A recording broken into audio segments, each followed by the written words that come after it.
17, 2026. EDA is now in session.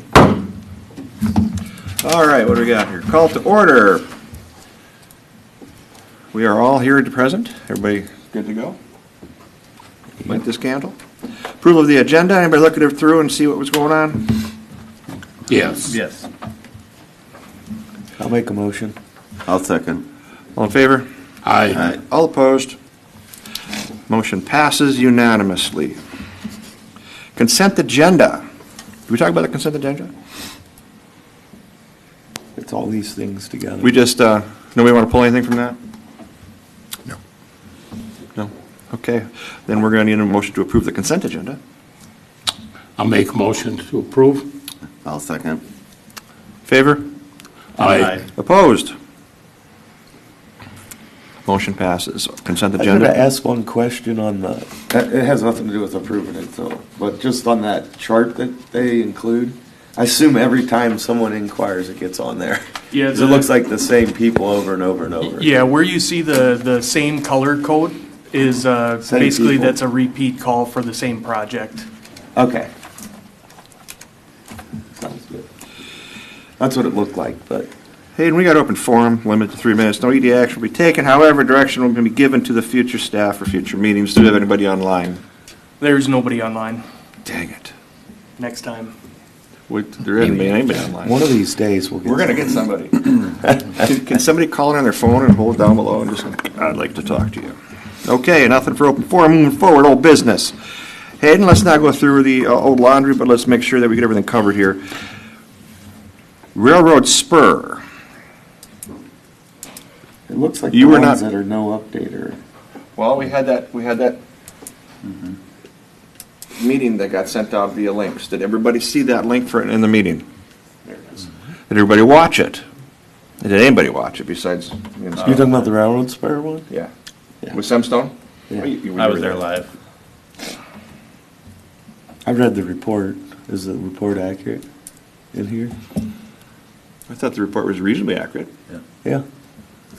Anybody have any questions about that Spur thing? Because it's kind of a big thing. And it was reached back to me from King Solutions.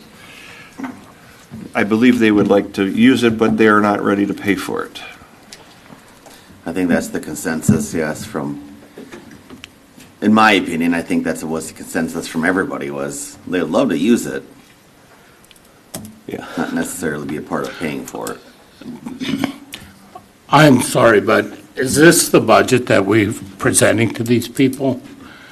Basically $11 million? Chair Hudner, I think you can correct me if I'm wrong, but I think that those assumptions came from that TKDA conversation when it came to what are the potential costs for doing this project. So those were assumptions that were provided by people who have done this in other communities in the past. And that's just for a spur, not an offload facility. Well, there's It's two. both. It shows both up there. So there's a $3 million estimate for the railroad spur and then the $8 million for the And- transload facility. And there's $4 million available. Does that mean that if we just did the spur and each business took care of their own loading, unloading, that the $4 million would cover the $3 million? Or do we have to compete for the $4 million? Well, I think it's a competitive grant, if I'm not mistaken, but at the same time, I would also imagine that there's some stipulations related to what type of spur or what type of improvements can go into those costs. Now, whether this is a specific project on this parcel with Semstone that would work for that grant, my guess is that we just have to do a little bit more research on that. I haven't done any of the, Because the comment was, well, they want to use it, but they don't want to pay for it. Well, here, if we applied for the grant, received the grant, the premise would be that, yes, we could actually get a spur. Wouldn't cost you a dime other than your own investment for loading and unloading. Would that assumption be correct? Sean, you feel that We got a way? grant for $3 million or more. Yeah. And you're only doing the lesser of the two. Right. Well, the transload facility is pretty big. I think the other thing that we might not be sure about, now John put this summary together in the summary that's in your packet, and I'm not too familiar with that conversation, but it could be the same thing where 4 million is available for the program in general, where it's not up to 4 million per project. So that could end up being the city ends up getting a grant for $250,000 Sure. or something like that, and there's 20 other projects that may have money coming from that program, so. What happens if you apply for a grant and you're awarded it and then decide not to use it? It just goes back Stays to back. them. Okay. Yeah, there were two, as far as the funding goes, there was two separate grants talked about. One was the Minnesota Rail Service Improvement, that's a state grant. There was another federal CRISI, CRISI grant. Chrissy Grant. That is also available. The Minnesota Service grant is closed this year, so it gets awarded in, from December till January or something to that effect. So we wouldn't be able to apply this year anyway. I think where we left it was that, we would need to figure out how to raise funds for the feasibility study more than anything before we could apply for the grant, is what I was gathering. That makes sense. So, and forgive me, I haven't really looked at the documents. However, in the questionnaire that was sent out to, let's say, King Solutions and Kimstone, if this could be paid for through a grant, would you be interested, or, having the EDA continue to check the feasibility of this railroad spur for your businesses? Yes or no? So that's our conversation today. Do we as a group feel this is still worth pushing on? Now, we don't know where the 20K is coming from, but yet, if we can get that covered somehow, and we don't take the feasibility study and, kind of break that up so everybody kind of ponies up for it, and we can get some grants. What I also believe, for John's point, is the guy who was on the phone, Center Camera, he was the one who says, look, we can still apply for it, we don't need the study, but with the study, they're faster and quicker to write checks, if I get that right.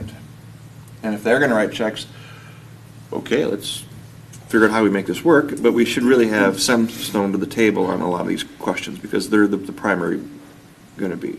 Now, if King Solutions doesn't stay there in that spot, and they decide to move out, that whole access to that building, for the owners of the building, will have such a benefit to retail that out to other people who have a Spur online. It is well beyond what they don't even know yet. That's my feeling. If I can move into a building where there's a Spur right up against my property line, why wouldn't you take it? Okay, why, what is it, AIG is our marketing real estate guys. Have we posed them a question that, let's say that we had property with a railroad spur, what does that do for the value or the, Triangle of property? any property? Or the value in the area? Right, I mean, if we're gonna produce, put this on our agenda, that it does nothing but improve the business Regional? in Dayton, You want a regional benefit. yes. I think that's part of the feasibility study. That would be the result, or. Yeah, I mean, if they put the spur in, it doesn't increase your value of your property, or the wants of that businesses to have a spur. Then, My thought on this whole conversation is that if those private businesses, and both of them pretty much said that they would benefit from the spur, but if they're interested in it, I would say that our role is more encouragement, because I think that the feasibility study should be privately funded, in my opinion. well, what does the EDA get out of a railroad spur in these properties? Well, to Other me, than- that's one of the things about the feasibility is, what are the benefits to the city from a railroad spur? I mean, I can see the benefit to these private companies. I can see that the value of their land could go up if they were to sell it. Is there any trickle-down effect for the city? I mean, maybe you say the land sells for more, the tax base would go up a little bit. But it seems to me you gotta identify what are the things that would actually benefit the city in terms The of. point is to getting thriving business. That's what you're here for. Well, right. But I mean, we have, where this spur is, except for, well, I don't think there's any property that's not filled, right? They're all owned, right? Yep. And we have all businesses there, would be to help the businesses, but then I agree, maybe the feasibility study should be privately funded, or at least partially privately You're funded. certainly gonna find out what kind of interest if you can't raise 20 grand. Right. Yeah. And it is dead. Right. Right. I mean, you could say that we'll pay for X and you guys pay for Y. I would say you guys pay for all. Yeah, well, I'd rather be there, But but. forget the point why we're here. We're not here to make money. We're here to foster growth in the community, and this is a growth function. So I'll just note, If anybody wants it. That's the deal. Well, we know I mean, Simstone is all so- over it, because we were in that meeting. Did you watch the link? No. Okay. I talked But to, of course- I did talk to King last, at the Highway 94, the coalition last weekend, Yeah, the one we weren't invited to. And King has absolutely zero interest in funding anything. It does what? They don't have any interest in funding anything. So, I mean, my point is, if the businesses are not gonna fund it, What's the point? what's the point? On top of that, let's just say even if we get a grant to build a spur, who pays for the cost of insurance? Who pays for maintenance? Who's responsible? What happens after it's built? Where does that cost go? Well, you mentioned something, Scott. You were at a meeting, and this was, what, the 94 corridor Yeah. businesses? So, from a high level, we already have rail service up 94 from here to Monticello. So, we already have that. So, the spur is just a subset of the fact that we already have it. It's not like we're trying to put a new rail line into Dayton. Are there any grant possibilities for the feasibility study? I haven't done any looking into that. I don't know if John has noticed anything either for that. But to Commissioner Weber's point, what I was going to say was that, yes, the feasibility study is going to realize economic impact to the surrounding area. It's also going to likely include additional funding opportunities in that feasibility study of here are some availability for grants or something like that that could further assist you to make this possible. So I think that part of it would come from that as well. But to your question, Councilmember Fashion, I don't know if there is off the top of my head. And not to throw gasoline on the fire, but is there other things, I mean, we talked about the railroad spur because I think Chemstone, they're a good business to have. King Solutions is good business to have. Is that a high priority? I mean, if it is for them, I would sort of agree that they should be coming to the EDA and saying, we'd like a railroad spur, how can we help?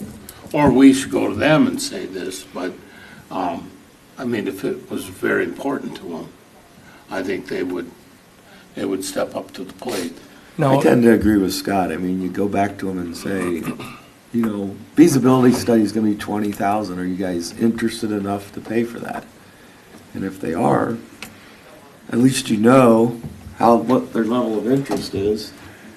Yeah. I mean, they could say, well, we'll cover 10 or 15 or whatever, between them. And then, And then maybe we can make up the difference if we really think it's important, but We'll know in the study. We got to put the cart before the horse on this one.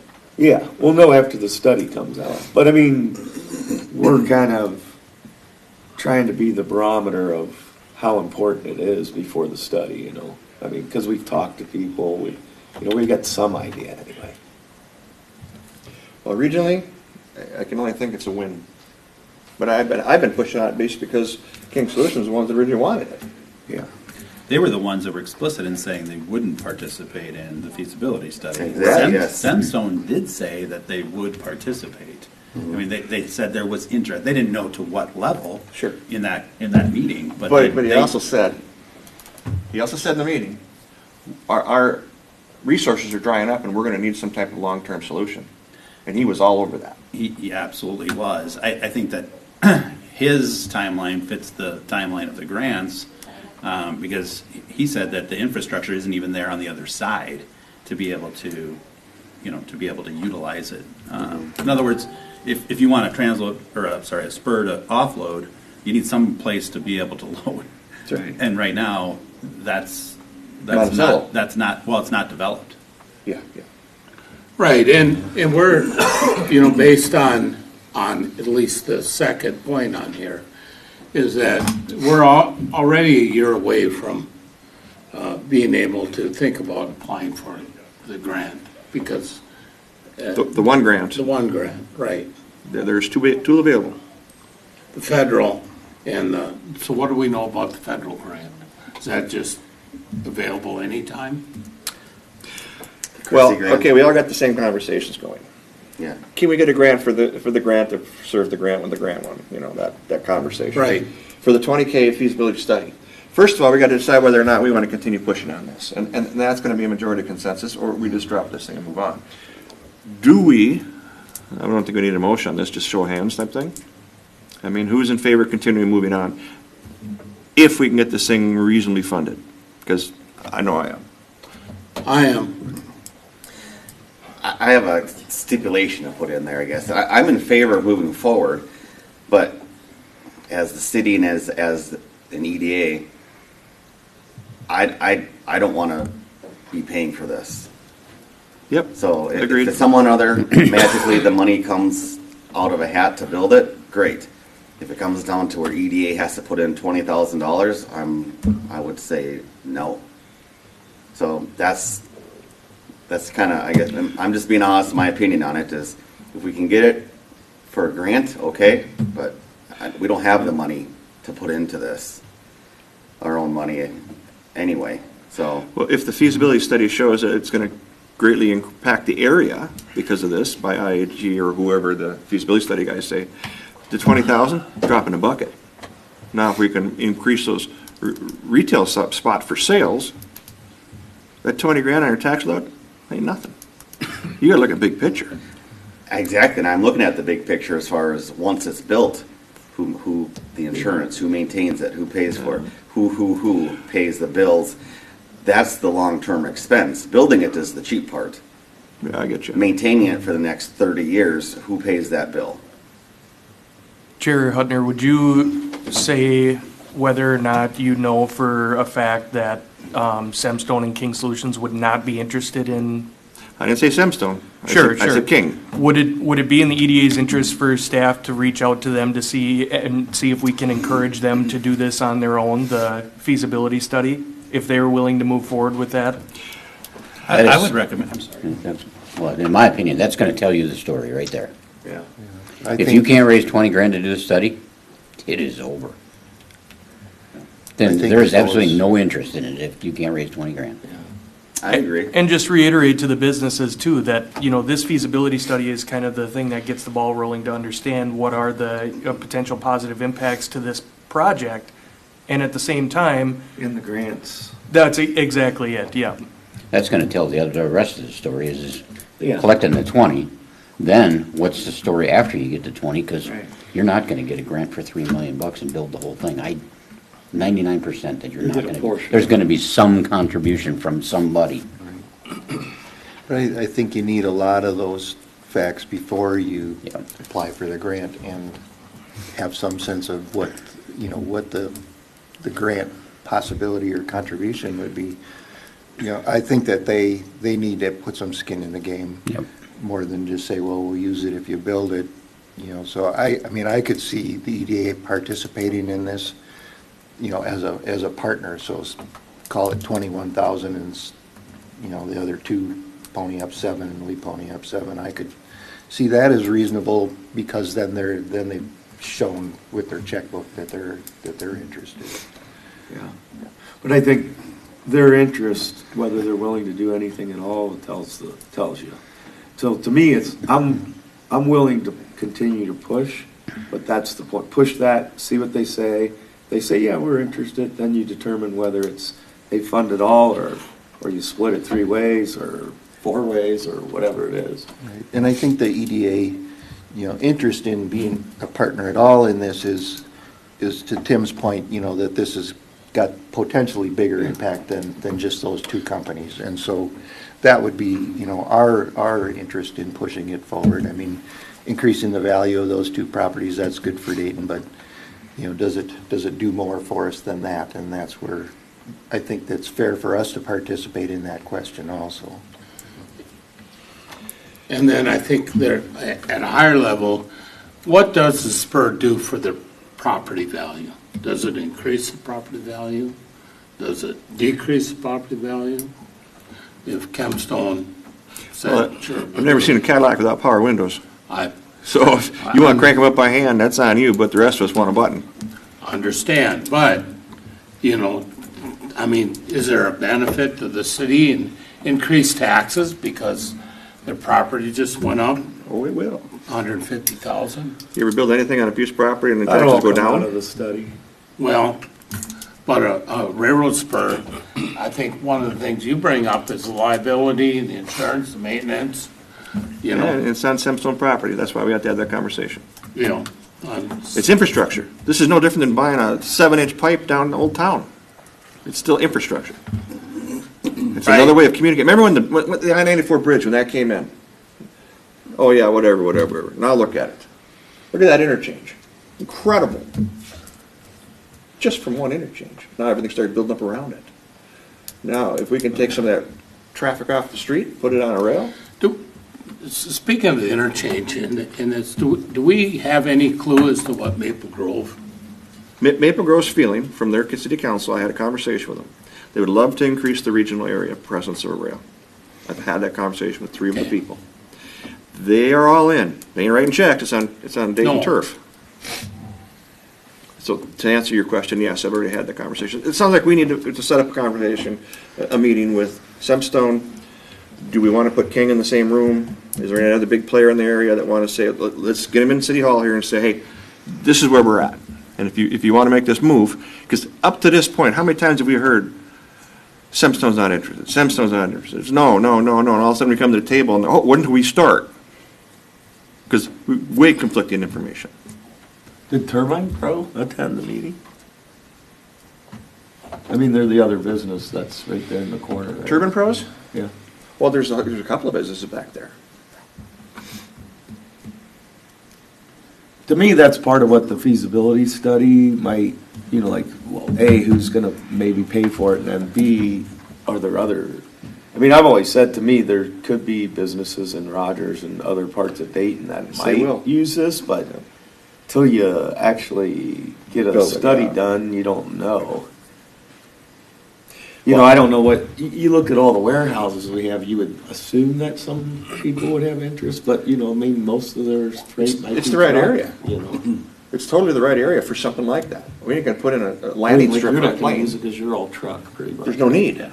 Yeah. But a railroad? Or a spur? All right, what's the question on the table?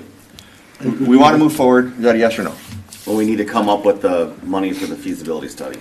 We need to have a meeting with the people. I'll make a motion to move forward to approach the companies to see if they're willing to pay for the feasibilities. Help assist.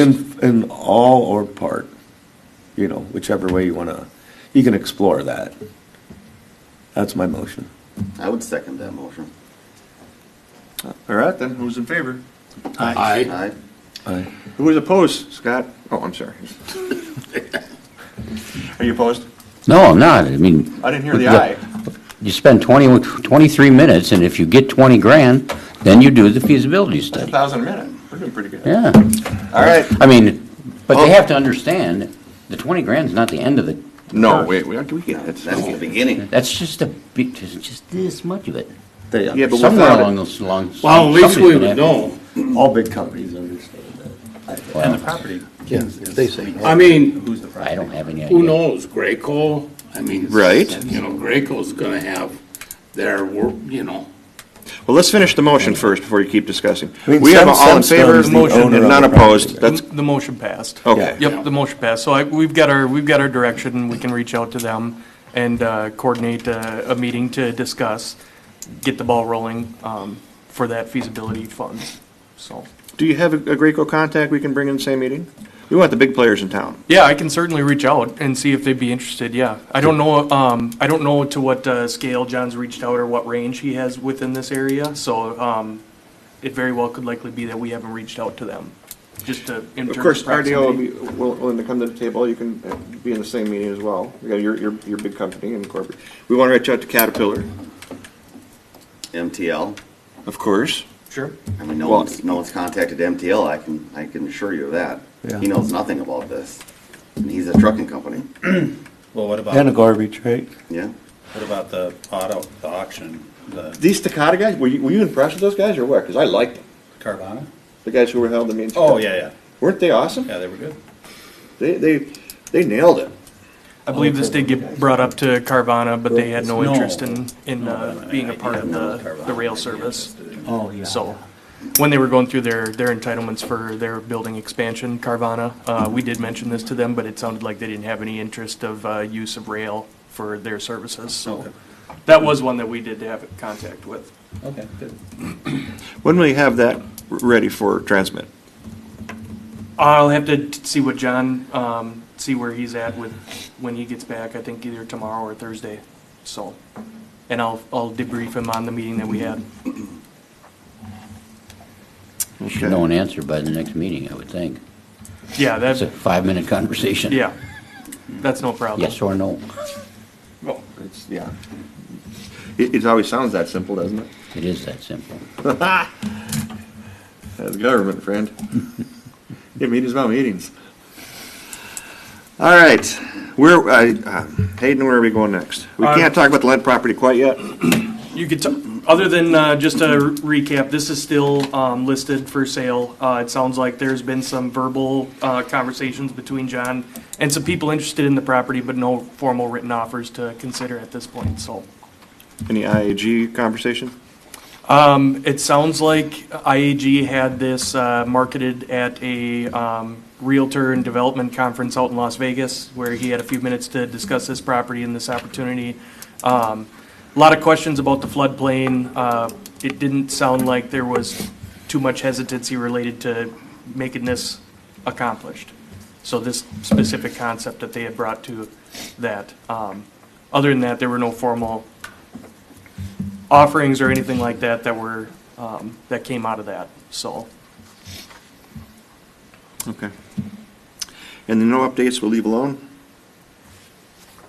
Of course, John's not here, so we can't talk much about the signage or the sign ordinance. I can speak to the sign ordinance if you want to have a conversation about that. I'm more than happy to answer questions that you may have. Before we get to that, I'll just, one note on the Triangle property, John informed me that the contract has been signed and a deed has been ordered for, so things are moving. Like a turtle. Albeit, but How did this get misplaced on Hennepin County's desk? That's what I want to know. me too. You're talking about government. You could talk about Hennepin County. You think 19 minutes talking about a problem is something? Imagine this thing. Holy cow. Then can we now reach out to IAG and say full throttle? Yeah, yep. So I think that they're going to have a meeting. John is having a meeting with them this week, I believe, so that get that in the process and start with some marketing material. Will they act even though we don't have it signed yet? That I'm not sure, but we can certainly ask. All right, let chime me in on that email. Sure. All right. Go ahead. Anybody got a question on sign ordinance? Yeah, if anybody has any questions about things that you saw in there, feel free to to ask me some questions or why we got to that. This was recently amended last year for, to allow for taller monument signs within commercial and industrial districts. So what you have in the packet should be the most up-to-date version of the sign code, so. Did he lessen it up or did he add more words? I lessened it up, Nice. That went in front of council, did it not? yes. Like recently? A year ago. Yeah, it was probably still- February of last year. 30 pages or something. But yeah. It was during the discussion for the second quick trip that came up. That's how it's spurred? And just to reiterate, you know, John had this rendering brought up by a company when you guys were talking about this along Dayton River Road. This is a code compliant sign, so just for the record, just wanted to state that. This, what they have shown here is not something that wouldn't be allowed by the current sign code. I went through it and have some comments. They're not a ton of them. I mean, to me, one that's just like really simple, and this might be for all the ordinances, just the formatting. It's really somewhat difficult, particularly when you get back into the different zoning areas. To I'd like to know, like, this section is for that zoning area, because it's a number, and the only way you can tell is there's a parenthesis around the number, but it's not bolded, or it's not, it's not like a title. Right. And so it's a difficult read from that perspective. It doesn't flow very well. So I don't know if all of our ordinances are like that, or this one's in particular unique in that manner, but just Yes. that's more of a stylistic thing. The short answer is that all of them are like that, and I would say that it's most likely due to American Legal's style of How they do formatting it, that they have on the yeah. website. It's not intuitive. Or, because like most times when you read things like the headings are bolded or they're italicized, there's somehow distinguished so that you can see, okay, if I want to go look at, agricultural zoning or whatever, see what the issues are there, I can find it, the title, and then read the stuff below it. So anyway, probably nothing going to happen there, but it is, I'm sorry, I lost it. Where are we going with this? well, it's hard to read. So if whoever writes the codes could come up with a little better way to do it, that would be good. Conversation with Tony on this property piece with the sign. I do understand that he's ready to give up some acreage for this sign. Is that we still have that in gold? From my understanding, I don't know about selling a portion of the property for this sign, but whether it was to dedicate an easement for the city to have a Yep. sign on that property, I do believe that John got an answer, or Yeah, you might have okay, gotten so I an thought. answer. So Tony says if you put it up there, he can put it in the same spot, we can put the new sign on it. And I'm sure that he'd want his name flashing on there as well. Make sense to everybody? I also tried to look through this from a business perspective and see. The one thing I would say is under temporary signs, I thought 10 days, 10 consecutive days seemed to be a little short, but just my thought, you got something going on, 10 days isn't very long. To put up a temporary sign, you gotta have it down in 10 days. And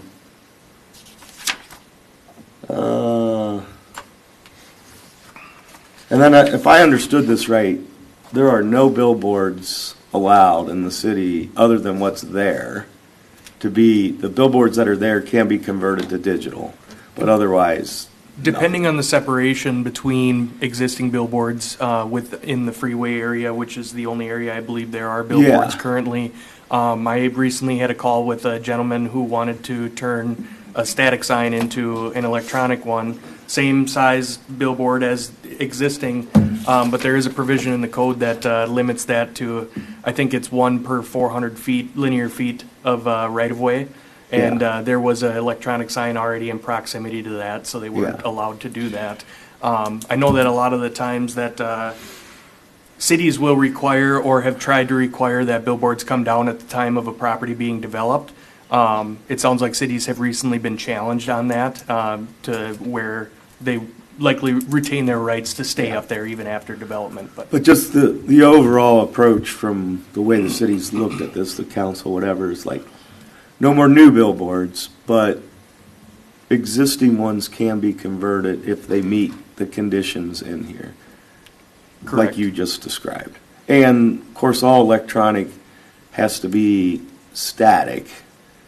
I mean, it can move, but it can't be like scrolling or whatever. It's got to be boom, and then change to the new image. And that image can be up for 8 seconds, is what I read. Yeah. Okay. Well, that's going to be kind of odd when you have a clock on there and it changes every second. Well, that's every minute, I would say, but that's a little bit different of a scenario. I mean, this is full picture changes from ad to ad is kind of what we're referencing, not necessarily the changing of the clock. How about if I want to put Goodyear tires on my sign? Not a problem? On your sign? I don't believe so, no. How about if I want to put Goodyear tires on my neighbor's sign? I'd have to look into it, but Because that was a problem a while back. yeah, I'd have to look into that a little bit more. I don't know if Or it's. my logo on my neighbor's sign. Yeah, it would technically be considered an off-premise sign because the business that's being advertised isn't on that property. Yep. So your official conversation is no? I would say that I'd have to take a look at it because there might have been some changes related to temporary signage that went around in late 2024 that may have allowed off-premise signage with property owner consent. But I'd have to look into that. Okay. Well, I know Dennis is on that. He didn't like that at all. Sure. He should, if I want to put on the dentist office on mine, there shouldn't be a problem. And I didn't know where that landed. And you didn't see it in there because I didn't see it in there either, did you? I didn't see anything specific to what you're talking about. Okay, well, let's play that. Let's find that out. Yep. And we got to keep moving here because we got to close I business got for a 8 few o'clock. more, though. Sure. Well, the main one is, it seems to me there should be and this is from either an event or agritourism zoning for signs here. There's agriculture and residential, and the signage for that, I think for event centers and ag tourism, it should be more similar to the other business districts and not strict agriculture. So I would recommend that we add that and then adopt the kind of the provisions within some of these other zoning areas. Mm-hmm. Does that make sense? Yeah, it does. I think there was a little bit of a conversation with your project at the Yeah. city council level. Now, there's a couple of ways that you could think about this, whether it's having it included in the IUP event for the event center You could, specifically, yeah. where you say these are the guidelines that you have to follow per signage, rather than just strictly going by the zoning district. In my opinion, my preference is to tie that to the interim use permit. Because when that interim use permit is gone, the expectation would be the commercial signage would go away as well. So I'm that, okay. in hindsight, bringing a sign plan to the city council at the time of the original interim use permit approval, like in your case, would have been my preference at that point. But It's a it little- accomplishes the same thing. It'd be a little hard because you're so early in the process, but Yep. I think if you could bring it at some point, so the IUP wouldn't be conditioned on that approval, but you would bring it. It's just there's a gap there, and somehow Certainly. that has to be addressed. And, I mean, the signs, from what I understand, this, whatever a public recreation district is, I mean, they're a lot larger, which I'm assuming that's a park. Mm-hmm. But I mean, the restrictions on those are not much at all. It'd be like 400 square feet. I think that's about it. Yeah. Anyway, those are a couple things that I had. Otherwise, I thought generally it was pretty good. I mean, you could argue about the motion stuff and all that, but I think we had that argument a year or two ago and lost. How many sign czars do you have in town, Hayden? How many what? Sign czars. We'll call that a zero? Probably just a couple. Yeah, okay. Himself, maybe. So if you don't have a complaint on it, and the full motion signs out in front of your business, nobody's gonna go and raise static, is what I'm hearing. Other than, if I see something like that, I might stop in and ask if there was a permit pulled, and that would be ideal. Cities never go after businesses, they actually have to have a complaint driven. Correct. Yep. Oh, okay. Typically. Well, that's with all of them. We'll still take that as a zero. Yep. So if you're gonna put all kinds of motion on there, don't make it all weird, like, weird motion. Moving on? Anything else on old business, because we've kind of put that one to bed. And if you did look at some of those boxes, the damaged utility boxes were covered now, at least, all two of them. A few of them, yes, are covered. A few of them are replaced, I think. Well, better than nothing. It doesn't look like crap over there anymore. It's a start. It's a start. And we did that as a group, pushing and pushing and pushing.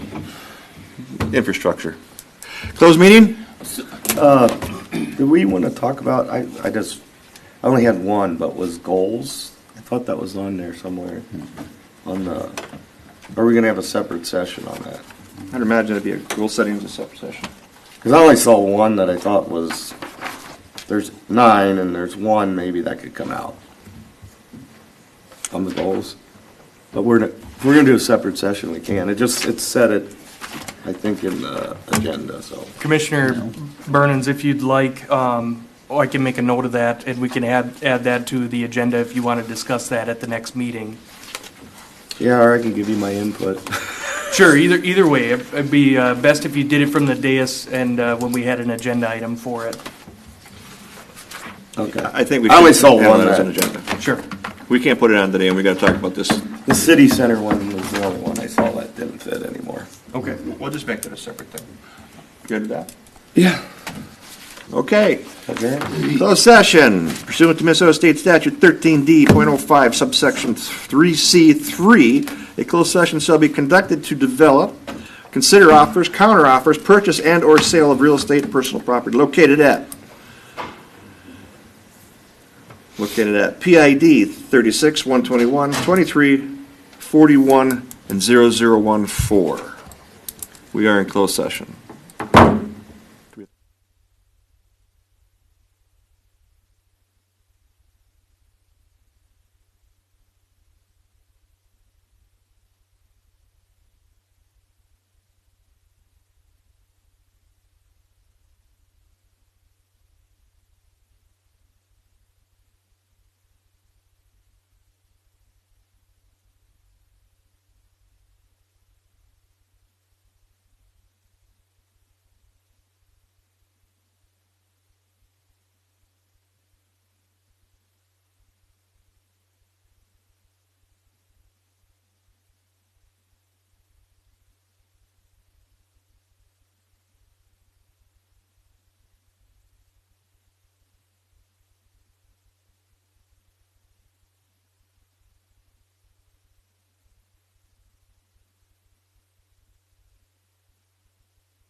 Anyway, I was just curious if anyone saw the article in the Star Tribune about Forgent, the company in Dayton. It was very, very flattering for Dayton, I thought, that they presented Dayton in a very nice light, and they talked about building more facilities in the area.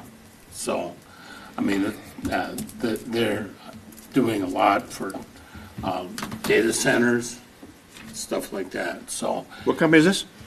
Forgent. Ordinance. They were the ones that, Oh, State Select. No, that isn't States. Yeah. Is it? States, same thing, Yep. Really? yeah, yeah, it's the same company. same company. So, okay, Oh, that's. Well, I mean, in general, there's been a lot of positive press on Dayton. Fastest growing suburb in the cities, da-da-da-da-da-da. yeah. And to me, that all comes back to the interchange. Speaking of, Everything changed when the interchange went in. Oh, for I mean, sure. it was night and day. Yep. speaking of States Electric Fortune, are they in the facility now? Is it Yeah. up and running? Yeah. Would it be beneficial to set up a facility tour? Maybe Missed do- it. That already Oh, wait, happened. Already okay. happened. We did that Maybe last do some summer. PR with them or something, or? I don't, I mean, You're right, I think there was, I was out of town, yeah, there was a tour of the facility, but. they're in the cubes, right? Yeah, So, $500,000, wasn't it? yeah. yeah, I mean, That's a big center. they're, like Gray called, these are very desirable companies. There's engineers, project managers, a lot of white collar, and highly technical manufacturing.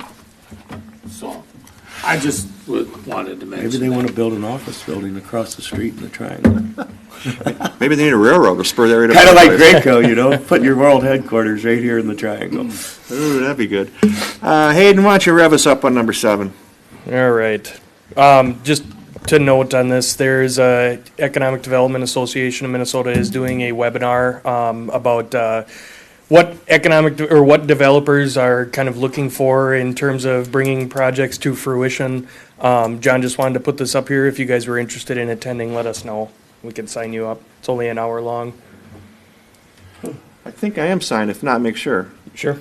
Yeah, would you just send out Yeah. the link and invite? Yeah, yep. These are just the standard placeholders here. Dayton has a city app. Here's the breakdown that John followed up with related to the COVID funding. I think Commissioner Burnens had mentioned or asked about this last month in regards to where did that money that the city received go. So this is the breakdown that he had provided. And I wish I could provide you with more detail. Internet, I can't read it, but, Internet antenna at Dayton Mobile Home Park. okay. IT equipment for City Hall was 75,362, Personal protective equipment. 23,522. Okay. Was it? Those are interesting categories for an internet fund, but broadband. But at least we know. Right. Dude, just to reiterate the snowplow policy. This was the Love Local Storefront Grant that the Hennepin County HRA awarded to the EDA. So these funds are available to building improvements in Old Town. So if there's anybody that's interested, feel free to send them our way and we can walk them through the process. My guess is that, this is a cost sharing grant. It's not something that's going to cover improvements related to the entirety of the exterior of a building, but at least there's some support there. We got one interested party, I know. All right, play please. No. You talked about it before. But I wonder if wonder if anyone's approached Carly. Oh, Well, it sure. would really be Lucero, I guess, because it's his building. The bar. There's only two buildings. Are you in flashing town. this so the people at home can see this? Yes, yep. Okay. And the other ones were placeholders that you've seen multiple times, but this one is new. The open house has been scheduled for the city. It's Wednesday, May 13th from 5 p.m. to 7 p.m. And that will be at Public Works. Like last year's? Yep, exactly. Okay. Well, Would get you us send- that in a ping too, so we all have that, Sure, yep. please.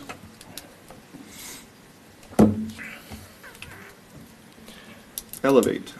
So this is just kind of a where are they this month type of thing, as they are still doing this. This is going to be an online event that they're going to hold Wednesday, February 18th at 6 p.m. So if you're interested, you can also attend this. This one is an online session. And during our last one, we had a couple people from different cities come in. I don't know who else was here with me. I was. Yeah. And it was interesting. Kevin, was it Kevin? Who's our county commissioner? Yes. Kevin Anderson, he was here. A bunch of online elevated people were here, some attorneys, some, yeah. Could have been busier. Right. Okay? And the next meeting is Tuesday, March 17th, right here. Anything I want to add before we pull the pin? Nothing? I'll make a motion to adjourn. Second? I'll second. All in favor? Aye. We are adjourned.